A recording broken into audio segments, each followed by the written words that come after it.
할렐루야.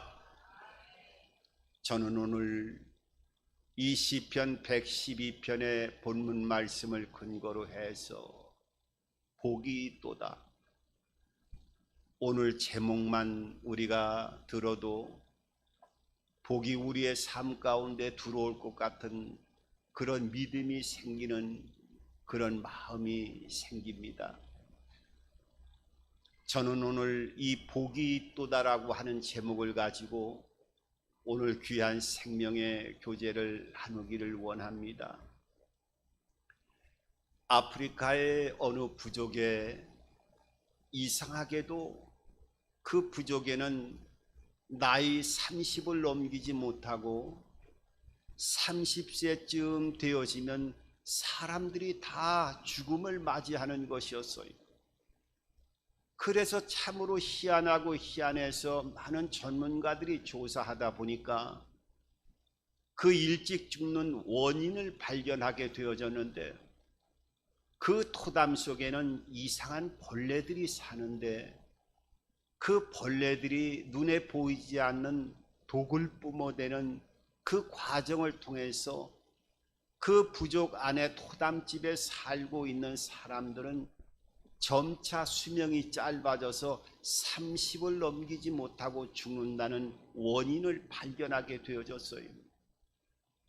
그래서 그 전문가들이 그 부족들에게 그렇게 얘기했습니다.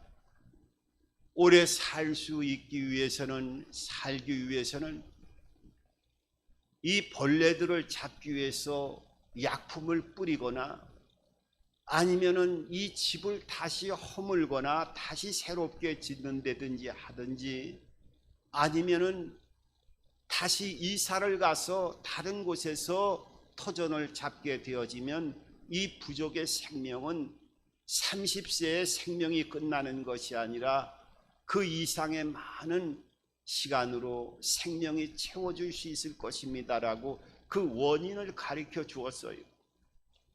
그런데 그 원인을, 일찍 죽는 원인을 알게 된 부족의 많은 사람들이 그 원인을 알고 나서도 그렇게 얘기하는 것이었습니다. 우리는 대대로 전통적으로 이 마을에 터를 짓고 삶을 살아왔다.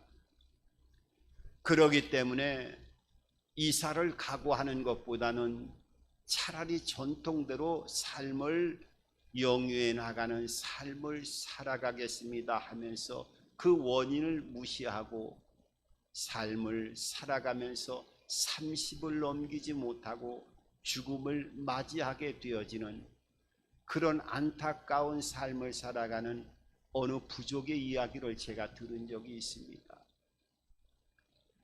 여러분, 이 땅을 살아가면서 많은 원인과 결과들이 있습니다. 우리가 이 세상을 살아가면서 예수를 믿는 자나 믿지 아니하는 자라 할지라도 이 땅을 살아가면서 많은 복을 받기를 살아가고 원하고, 또 그 복을 받아 누려나가는 삶을 살아가는 이런 은총을 입는 삶을 누구나 다 살아가기를 갈망하고 소원한다라고 하는 것은 우리가 삶을 살아가면서 다 경험하게 되어지고 또 체험하게 되어지고 바라는 소망 가운데 이 땅의 삶을 살아가는 많은 모습들을 보게 되어집니다. 성경은 복이라고 하는 것은 복을 쫓아가는 것이 문제가 아니라 복이 따라와야 되는 삶을 살아가야 된다고 하는 것을 하나님 말씀 성경을 통해서 셀 수 없이 하나님의 백성들에게 귀가 아주 따닥지가 안 될 정도로 복받는 비결에 대해서 셀 수 없이 말씀하고 계시는 것을 발견하게 되어집니다. 오늘 이 시편 112편도 하나님께서 하나님의 자녀들에게 복은 복을 쫓아가서 쟁취하는 것이 아니라 복이 따라올 수 있는 놀라운 비결을 너희들에게 말씀하는, 복이 우리의 삶 가운데 굴러 들어갈 수 있는 놀라운 은혜를 이 시편 122편은 우리들에게 말씀하고 있고, 그 복이 굴러 들어가는 놀라운 은혜와 은총을 오늘 112편 1절은 이렇게 복이 흘러 들어가는 그 이유와 방법에 대해서 하나님께서 말씀하고 있음을 보게 됩니다. 1절에 보면 이런 말씀을 하십니다. 할렐루야, 야훼를 경외하며 그의 계명을 크게 즐거워하는 자는 복이 있도다. 이 할렐루야라고 하는 말은 하나님을 찬양한다라고 하는 말이지요. 그리고 야훼를 경외한다라고 하는 이 경외라고 하는 말은 공경한다라고 하는 말과 두려워한다라고 하는 말을 겹치게 해놓은 말입니다. 그러니까 이 히브리어 원문을 보면은 야라라고 하는 단어를 사용하고 있는데, 이 경외라고 하는 말은 두 가지 의미를 가지고 있는 거예요.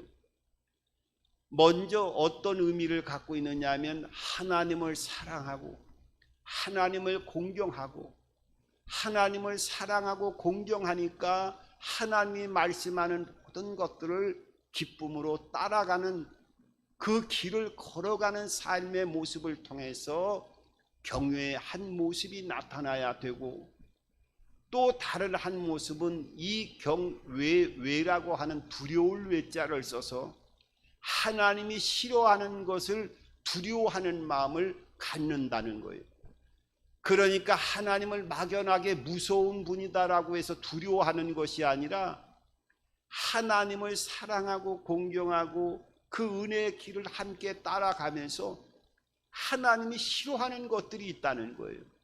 그래서 성경에는 징계를 내리고 또 징벌을 하나님이 주시기도 하고, 성경에는 원치 않지만은 심판이라고 하는 단어를 통해서 무시무시한 하나님의 심판에 이른다라고 하는 그 무서무시한 하나님의 심판과 징계에 대한 말씀들이 성경에는 말씀하고 있는데, 그런 말씀이 나올 때마다 하나님이 이런 것들을 엄청나게 싫어하시는구나라고 하는 것을 알고, 그 싫어하는 것에 대한 두려움을 갖는 삶을 함께 하나님을 사랑하면서 함께 내 마음속에 공유하면서 삶을 살아가는 것, 이것이 야라라고 하는 경외라고 하는 뜻을 통해서 하나님과의 관계를 말씀하고 있어요.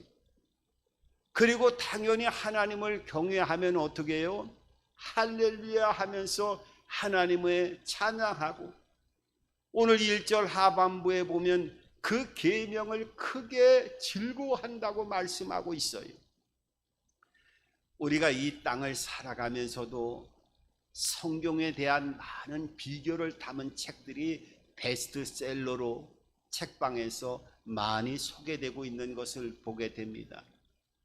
그런데 거기에 보면 여러 가지 원인들이 있지만은 가장 중심을 이루고 있는 중심점에는 어떤 일이든지 어떤 곳에서 성공을 하기 위해서는 즐거워하는 삶을 살아가야 되고, 그 일에 대해서 즐거움을 가지고 일을 하는 자에게는 그 일이 어떤 일을 하든지 간에 그 일하는 곳에서 두각을 나타나게 되어지고 많은 열매를 맺을 것이라고 하는 결론을 내고 있는 비결을 많은 성공의 그 책 가운데 비결을 가르쳐주고 있어요.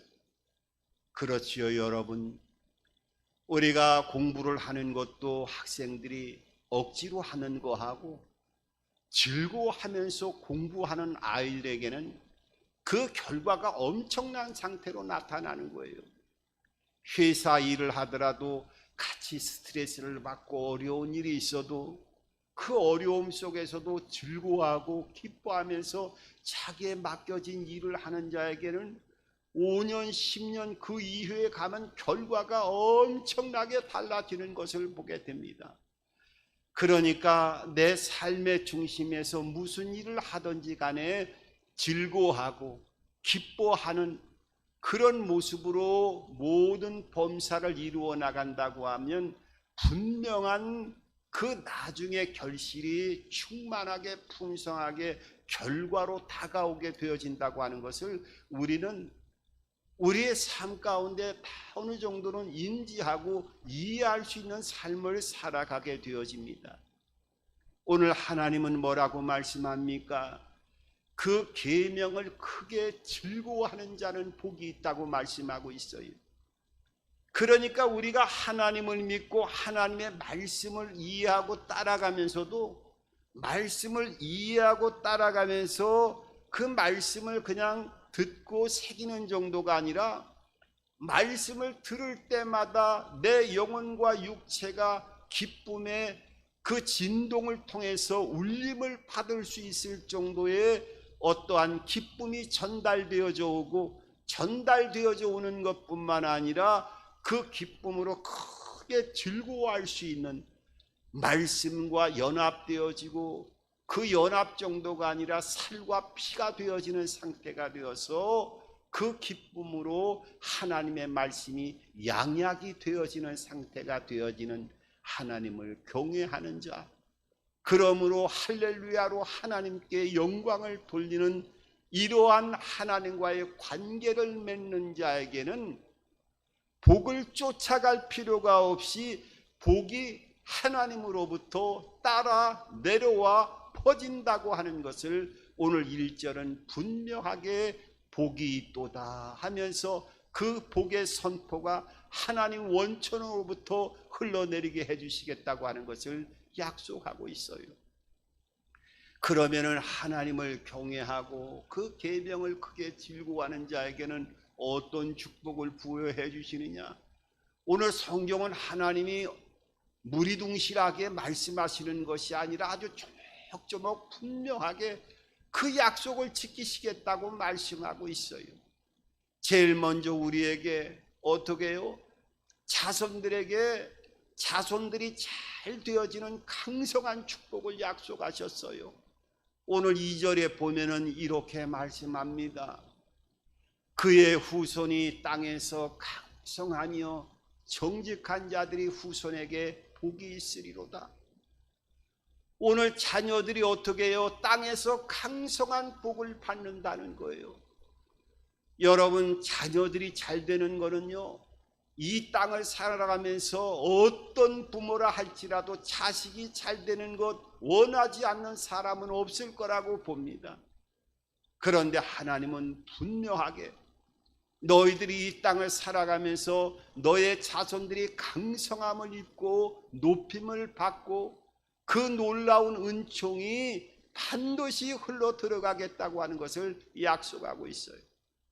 그러니까 어떻게 보면은 아유 목사님, 어떤 사람들은 우상을 섬기고 불신자들도 자녀들이 잘 되는 것 같은데 또 한편으로는 예수 잘 믿고 믿음 생활하는데도 자녀들이 속을 새기면서 많은 부모의 곤고하면서 고통을 받는 모습들을 보면 그것도 금방 그렇게 되는 것 같지는 않는데요 하면서 때로는 말도 못하고 속으로 끙끙거리는 모습을 하는 모습들도 발견하긴 합니다마는 하나님의 약속은요, 하나님의 때가 되면 이 약속이 어떤 환경 가운데서도 아이들을 돌이키게 하시고 그 역사를 진행하시겠다고 하는 언약을 말씀하고 있는 거예요.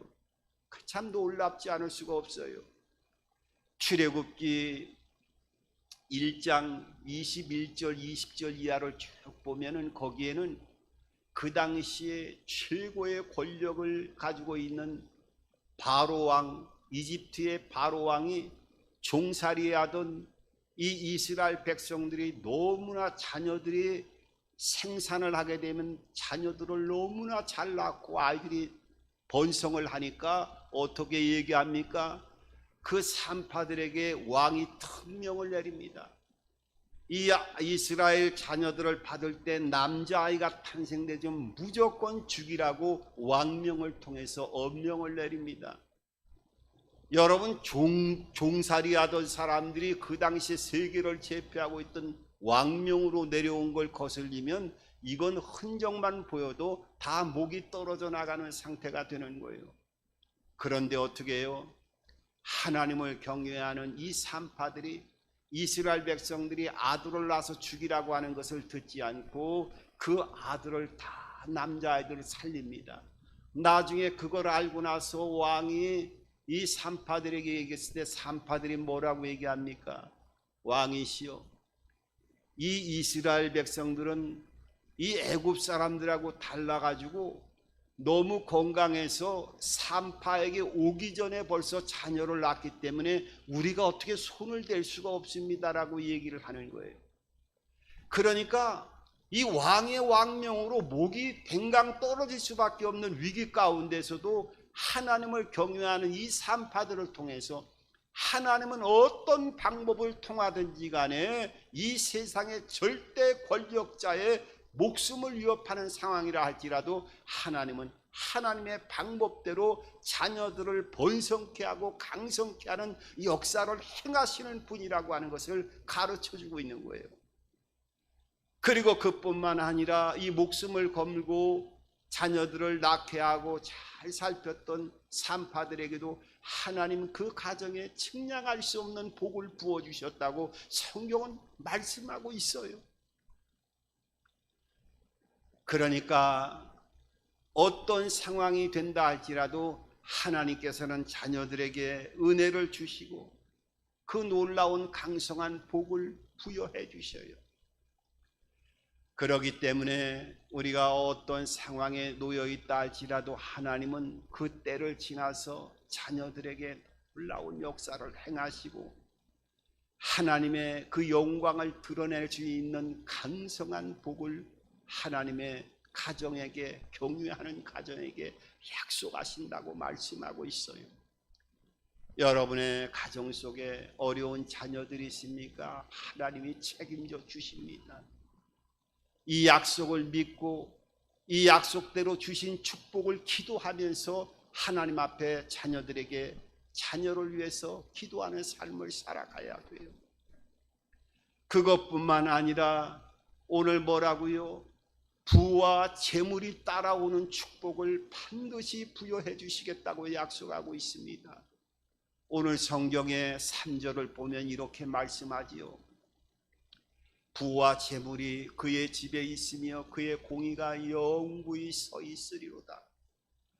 부와 재물이 그 하나님을 경외하는 가정에게는 복을 쫓아갈 필요도 없이 그 원천의 복이 부와 너희들이 원하는 재물이 흘러 들어가는 분명한 약속, 눈으로 보여지고 손으로 잡혀지는 이 놀라운 축복이 약속되어 있음을 말씀하고 있어요. 어떻게 보면 우리가 생각할 때 믿지 않은 사람도 부와 재물이 많이 풍성하게, 그러다가 세상을 떠나는 사람들도 많이 보았는데요, 이 말씀이 좀 와닿지가 않지 않습니까? 라고 반문할 수도 있지만 그렇지 않습니다. 여러분, 일반적인 축복을 얘기할 때 그 유명한 잠언서를 보면 하나님은 개미한테 가서 배우라고 말씀하고 있어요. 누구나 부지런하면 어느 정도 결실을 얻을 수 있다라고 하는 것은 하나님의 자녀가 되지 않아도 때로는 그런 개미처럼 부지런한 모습을 통해서 나름대로 어느 정도 수확을 얻을 수가 있어요. 그런데 하나님을 경외하는 자, 그 통로가 되는 사람에게는 신명기 8장 18절에 보면은 너희들에게 재물을 얻을 수 있는 능력을 주셨다고 말씀하고 있어요. 그러니까 지금 재물이 아무것도 없어도 하나님이 어떤 상태든지 너희의 지정의 생각과 모든 통찰력을 통해서 그 상황에서 재물을 얻을 수 있는 능력을 통해서 많은 것들을 얻을 수 있는 은혜를 주셨을 뿐만 아니라 어떻게 해요? 창세기 31장 40절 보면은 거기에 유명한 사건이지요. 야곱이 20여 년 동안에 낮에는 그 더위와 밤에는 추위에 아주 엄청난 고생을 하면서 20여 년 동안 뼈가 빠지게 삼촌을 위해서 일했지만 어떻게 해요? 제대로 월급을 받지 못했지요. 20여 년이라고 하면 적은 세월이 아닙니다. 그런데 하나님의 약속을 통해서 하나님의 약속이 흘러가는 야곱에게는 어떻게 해요?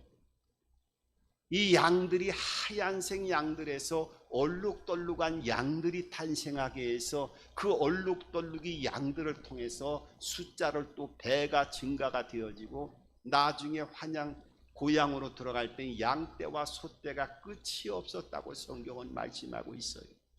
그러니까 그 20여 년 동안 뼈가 빠지게 일했지만 사람의 방법으로는 아무것도 얻을 수가 없었지만 하나님이 어떤 상태로요? 이 약속들이 부와 재물이 분명하게 약속이 되어 있었기 때문에 하나님이 그렇게 개입해서 흰 양떼를 얼룩달룩한 양떼로 바꿔주는 사건을 통해서 하나님이 개입하심을 통해서 이 부와 재물이 약속대로 흘러 들어간다고 하는 것을 말씀하고 있는 거예요. 여러분 누가복음 5장에 베드로가 밤새도록 그물을 던졌지만 고기 한 마리 잡지 못했지만은 그 전문성을 가지고 뼈가 빠지게 밤새도록 한 마리 잡지 못한 고기가 예수님이 배 오른편으로 그물을 던지라 했을 때 깊은 데로 가라 했을 때 어떻게 해요? 던졌더니 그물이 찢어질 정도로 배가 잠길 정도로 고기가 잡혔다는 거예요. 하나님이 개입하시면 이 약속대로 그대로 때를 통해서 하나님이 운행하시기 때문에 때로는 경외하고 믿음의 길을 걸어가면서 재정적인 어려움을 겪고 여러 가지 자녀의 문제가 있다 할지라도 하나님은 자녀에게 강성한 축복, 사람이 때가 되면 어떤 상태로 이 재물에 대해서 막으려고 해도 막을 수 없는 하나님의 축복이 흘러들어가는 약속이 반드시 가정과 삶 속에 발현되어진다라고 하는 것을 약속하고 있어요. 여러분 믿으십니까? 이런 축복을 받는 자에게는요, 삶 속에서도 어떤 증표가 나타난다는 거예요. 어떤 증표가 나타나요? 어떠한 환경 가운데서도 정직한 삶을 살아가는 모습으로 하나님의 형상이 비춰진다는 거예요. 여러분 4절을 한번 보세요. 4절에 보면은 이렇게 말씀하고 있어요. 정직한 자들에겐 흑암 중에 빛이 일어나나니 그는 자비롭고 긍휼이 많으며 의로우니로다. 정직한 자들에겐 흑암 중에 빛이 일어난다는 거예요. 이 자녀의 축복을 받고 부와 재물의 축복을 받으면서도 어떻게 해요? 이 정직한 자의 삶을 살아가는 모습으로 나타난다는 거예요. 요새는 거짓이 난무하고 거짓이 정상적으로 변해져 버린 참 희한한 세대에 살고 있습니다. 뭐 옆집 나라는 어느 나라 하신 여러분 다 아시겠지만 짝퉁으로 아주 뭐 진품보다 짝퉁이 더 유명한 나라가 있지요. 그 나라에서 실제적으로 일어났던 일이 어떤 일인지 아세요? 거긴 뭐 달걀도 우리가 보면은 가짜로 만들어 갖고 뭐 일반적인 사람들 보면 경악을 금치 못할 정도로 그런 가짜를 진짜같이 만들어서 또 실제적으로 먹고 그러지 않습니까? 그런데 여러분 그 나라에서 어떤 사람이 씨를 얻어갖고 농사를 잘 뿌렸어요. 씨를 진짜 정성스럽게 잘 뿌렸는데 나중에 씨가 나지 않는 거예요. 농사가 되지 않았어요. 원인을 보니까 어떻게 해요? 씨가 다 가짜예요. 가짜. 그러니 아무리 정성을 다해도 씨가 이게 농사가 되겠어요? 그래서 너무 절망적이 돼가지고 이제 끝났다 해가지고 자살하려고 농약을 먹고 자살을 하려고 농약을 마셨어요. 죽었을까요? 아니요, 살았어요. 왜 살았어요? 그 농약도 가짜였어요. 그 씨도 가짜에다가 죽으려고 농약도 먹은 농약도 가짜라는 거예요. 참 안타까운 일이 아닐 수가 없어요, 여러분. 그 실제적으로 일어났던 일입니다.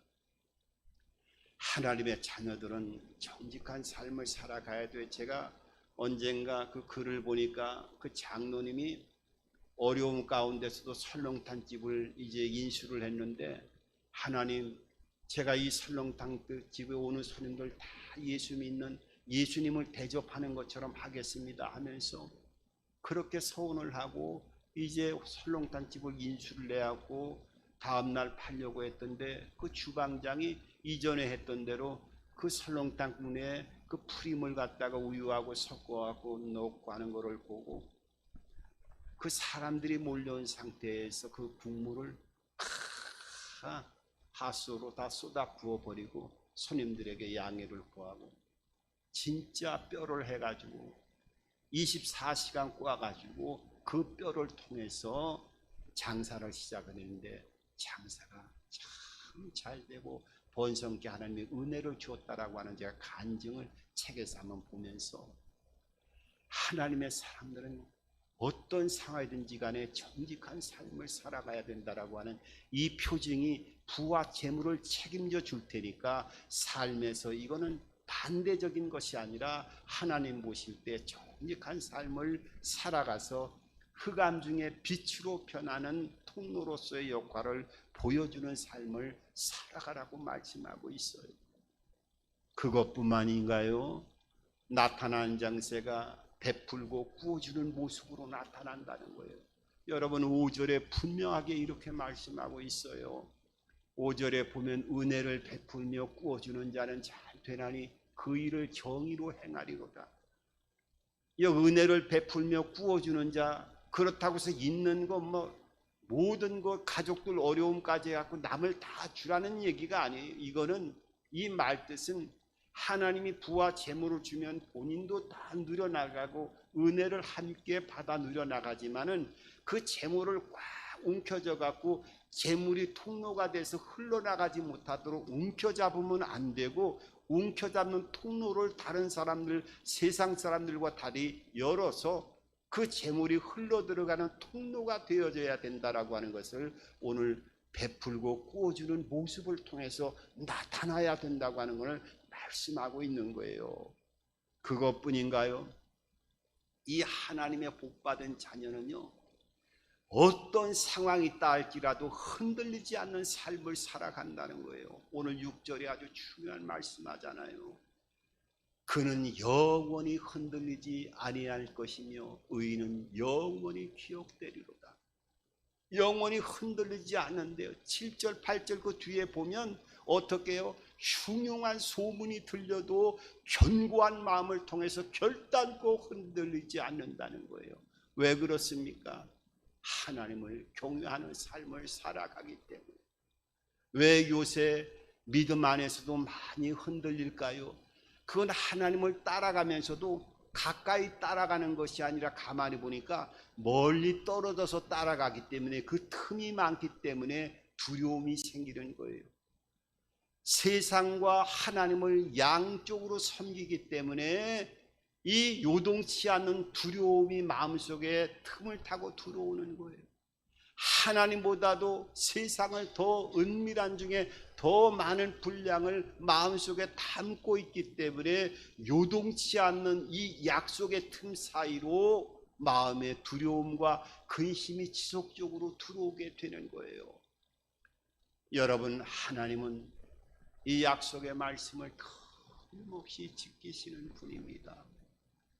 우리가 야훼를 경외하고 그 말씀을 크게 기뻐하는 삶을 통해서 복을 쫓아가는 것이 아니라 복의 통로가 되어서 나의 삶 가운데 쏟아 부어지는 은혜와 복의 통로가 되기를 바랍니다.